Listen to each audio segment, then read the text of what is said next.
Get back in your hole!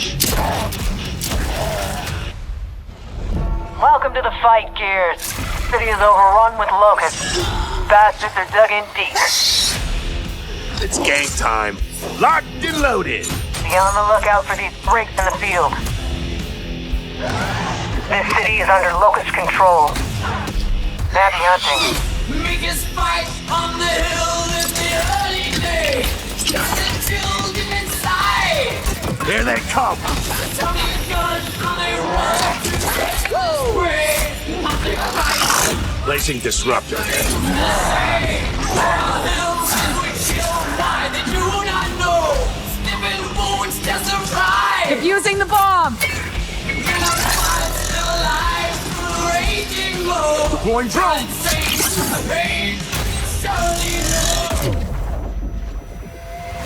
Let's take this city back. Oh yeah! Equal set. Too soon. Don't let up.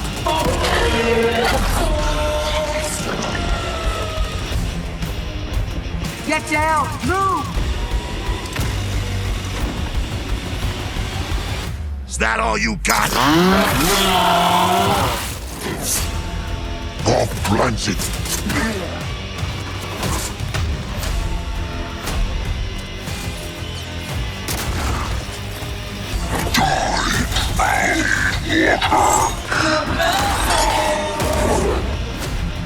Time marches on.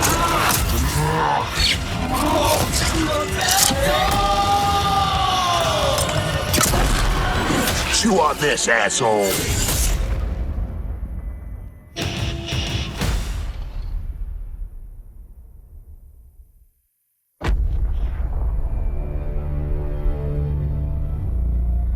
The squad is at the heart of every Gears of War experience.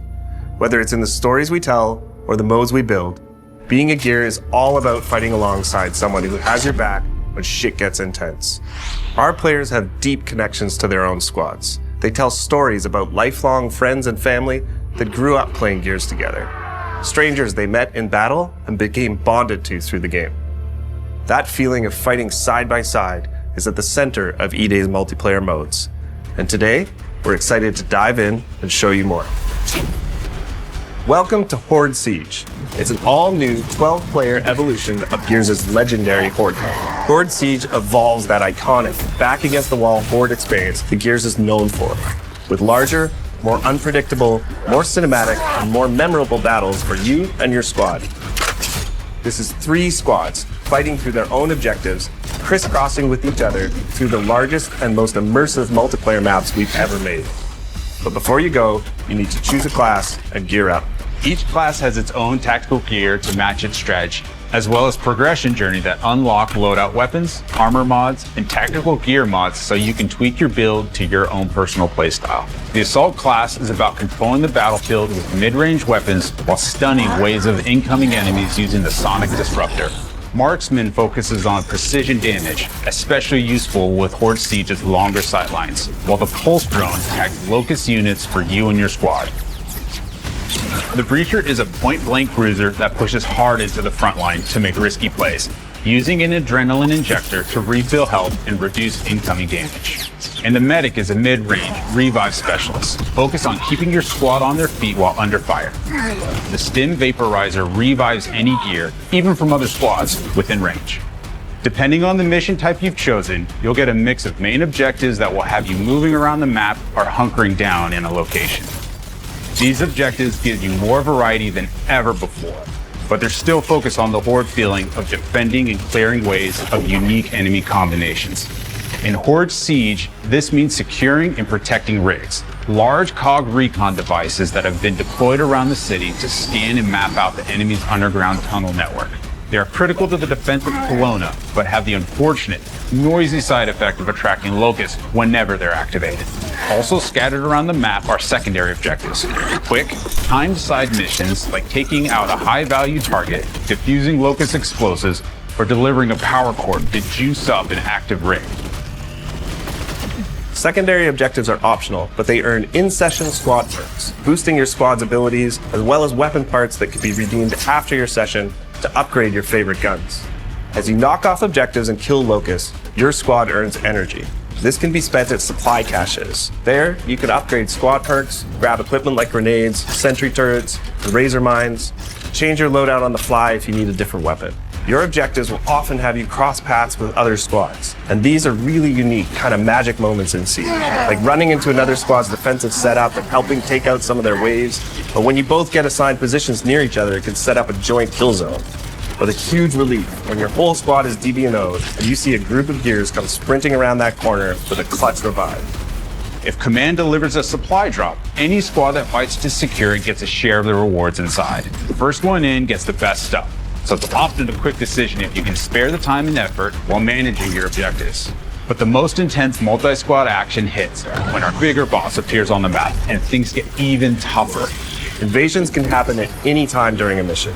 They add new chaos and challenges to the session, buffing locust enemies or restricting certain actions until they're defeated. And it can take more than one squad to bring these huge monsters down.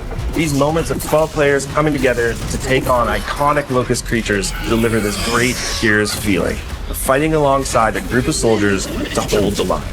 And of course, anyone that helps gets even more rewards. That's fucking beautiful! Once your mission objectives are complete, command sends in your ride so you can extract. You'll fight through one last intense horde wave to secure the LZ and hold out until your Raven appears. A successful mission will reward you and your squad. While you don't technically all need to make it back to the chopper, your rewards might suffer a bit if you leave your comrades behind. Earned XP will progress your rank, unlocking new loadout weapons, mods, and equipment. But most importantly, any weapon parts you gained can be redeemed to upgrade your arsenal for the next fight. For the first time in a main Gears title, you can mod our iconic weapons. Some mods will apply small tweaks, nudging the gun towards your personal preference. Other mods are more noticeable, changing what effects you get from hitting a perfect active reload. Or if you want to go nuts, you can even throw a bayonet on your Gnasher. That intersection between how you set up your weapons, armor mods, and tactical gear creates more choice and gameplay strategy than we've ever had before. And of course, when you and your squad combine your builds, it can be the difference that gets you through an especially tough mission. Horde Siege missions mix variety, objectives, difficulty, modifiers, and harder challenges each time you play, shaking things up with things like explosive drone deaths, only perfect reloads, or even friendly fire. Poisons also make a return, meaning the Locust Horde gets more powerful as you play through a mission. If you're looking for a dose of that classic Horde grind, our Horde missions will set you up in one spot, testing your squad against 10 grueling waves of survival. All of these elements, combined with the variety of objective locations on each map, and of course the chaotic fun of mixing in 2 other squads of real players, means you'll never have the same experience twice.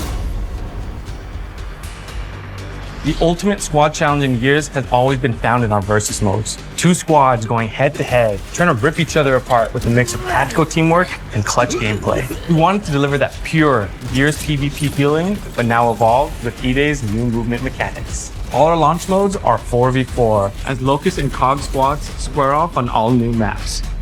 PvP is where you hone your skills. No mods allowed here.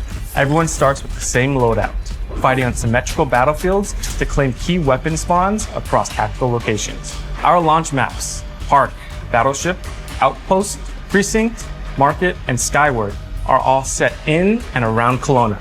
And they have that classic Gears feel, focusing on cover, fronts and lanes, but with opportunities to use Eday's new traversal mechanics. We're starting off with a tight set of 4 modes. Team Deathmatch and Conquest, our new King of the Hill mode, will feel familiar, but with some great new updates. And they're joined by 2 new modes. In Demolition, each squad battles over a neutral bomb, and then attempts to plant it at one of 2 of the opposing team's bomb sites. This is Gears PvP battles at their best. 2 fronts colliding, squads coordinating with non-stop action as you constantly flip between attacking and defending. Crucible is a great new mode that revolves around the power core. Whoever holds it gains points, but the scoring zone shrinks and it moves as the round goes on. This means the fight is always coming to you. Power Core's one charged shot could strip the flesh right off an enemy, so well-timed defensive play can lock in that win. After launch, we'll be adding in new maps, modes, and events to keep things fresh, including some favorites that we're excited to bring back. Gears of War Eday is a new game, built from scratch, feel like Gears, play like new. So whether you're a Gears veteran or jumping in for the first time, it was important to us that there was a place to get familiar with the gameplay mechanics. Our short bootcamp tutorial will walk you through the basics, but we've also included a combat training space where you can test out weapons, movement, and even go up against some short Locust encounters to get some reps in. We have pre-made control schemes for all types of players. If none of them fit you perfectly, you can always customize one to your liking. When you're feeling ready to pop some heads, Versus is set up with two main ways to play. Jump into social, to get into the fight and roll through some matches. Or you can even choose a playlist, play against bots as you continue to train your skills. If you're feeling up to it, join Ranked to get sweaty and test yourself in more competitive playlists while earning exclusive rewards. Almost all our character skins are based directly in the lore, themes, and events of the Gears universe. Our legendary skins are a bit more over the top, celebrating gritty and imaginative designs inspired by the vibes of our brand. When it comes to collecting and growing your own collection of customization items in Eday, we've taken a more old school inspired approach. That means nearly every single piece of customization in Eday can be earned by just playing the game. You'll unlock new items through completing seasonal and event challenges, unlocking achievements, and by earning medals from our classic medal system. Everything else can be obtained by completing matches and earning coins, which unlock items in the barracks. We'll have a few things that are pay only, but they're limited to our premium edition items and charity or partner content like the Ride the Lightning weapon skin set we've created in partnership with Metallica. Every season, we'll grow our lineup of COG and Locust characters, as well as adding new weapon skins, poses, customization elements, challenges, medals, and events. All of this is to say, there's no battle pass, no pay to win, no bullshit. Play what you want, chase the unlocks you think are the coolest, and we'll have themed seasonal updates that bring in loads of new kick-ass content. Horde Siege and Gears Versus. Epic PvE battles and tight PvP combat that deliver on that intense Gears action in a totally new game. So grab your squad and join the fight. Early access to the open beta begins August 6th on Xbox, PC, and Steam. And we can't wait for you to get your hands on Gears of War Eday. We'll see you on the battlefield.